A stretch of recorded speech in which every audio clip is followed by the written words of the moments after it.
On ne compte plus les villes de province qui ont une nuit debout. Et la plaine européenne est en train de s'embraser également. Barcelone, Madrid, Saragosse, Murcie, Bruxelles, Liège, Berlin. La place de la République elle-même s'est donné une antenne à Stalingrad. À tout moment, des actions surprises naissent spontanément. Il y a une radio debout, une télé debout, des dessins debout. Tout est en train de se remettre debout. Il y a 10 jours, le conditionnel était de rigueur et nous pouvions seulement dire « il se pourrait que nous soyons en train de faire quelque chose ». Je crois qu'on peut maintenant abandonner les prudences grammaticales. Nous sommes en train de faire quelque chose. Enfin, quelque chose se passe. Quelque chose, mais quoi? Comment un mouvement sans direction se donne-t-il une direction? Je veux dire, comment un mouvement sans instance dirigeante se détermine-t-il à prendre une voie ou une autre? Il est certain, en tout cas, qu'il doit en trouver une. Un mouvement qui ne se donne pas d'objectif politique s'éteindra rapidement, soit parce qu'il aura épuisé la joie d'être ensemble, soit parce qu'il sera recouvert à nouveau par le jeu électoral. Comment échapper à cette fatalité? Si tout commence avec les places, rien n'y finit.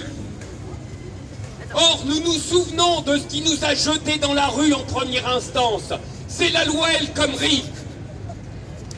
Viser très au-delà de la loi El Khomri ne signifie pas que nous l'avons oubliée. Elle est toujours là.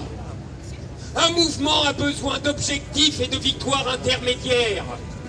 Faire la peau à la loi El Khomri en est certainement un. Il reste d'une inaltérable actualité. Et nous n'arrêterons pas de lutter à son service. Regarde, il y a plein de morts.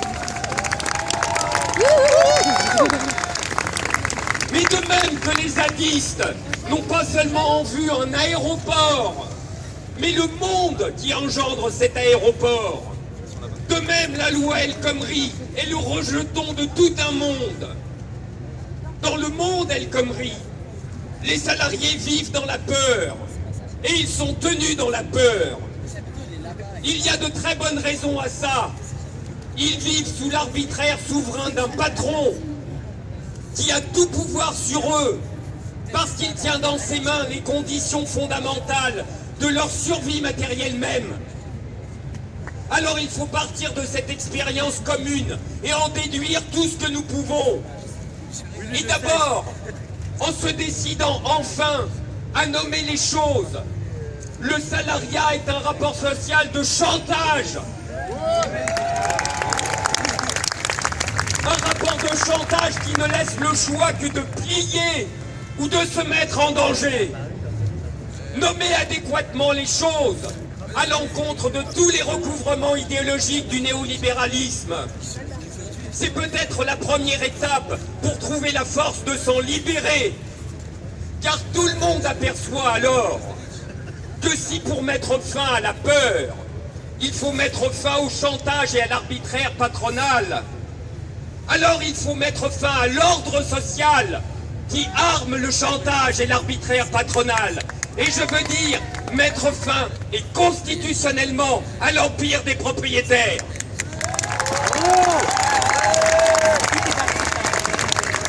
Cependant, à un moment, il faut bien vouloir les conditions de ce qu'on veut. Si vraiment notre mouvement a des ambitions de cette ampleur, il va lui falloir se doter des moyens adéquats. Et pour ma part, je n'en vois qu'un, la grève générale.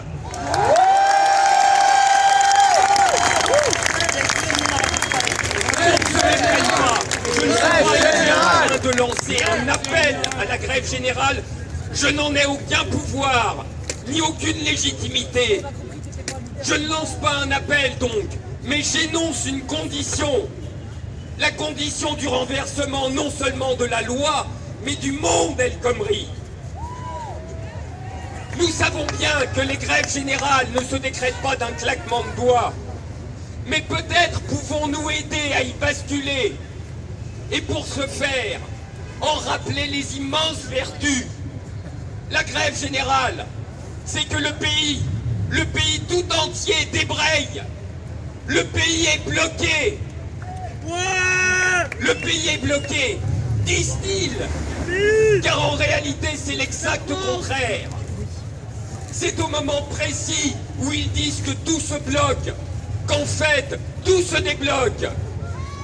La politique, la vraie, la parole, l'action, et jusqu'aux relations entre les gens. Et puis surtout le possible, l'avenir. Il faut bloquer pour que tout se débloque.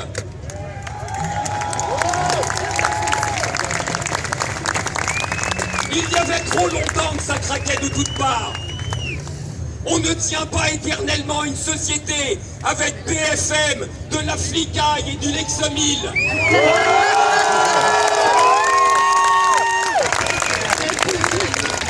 Vient fatalement un moment où les têtes se redressent et redécouvrent pour leur propre compte l'immémorialité de l'insoumission et de l'affranchissement. Ce moment, c'est le nôtre. Ce moment, c'est maintenant.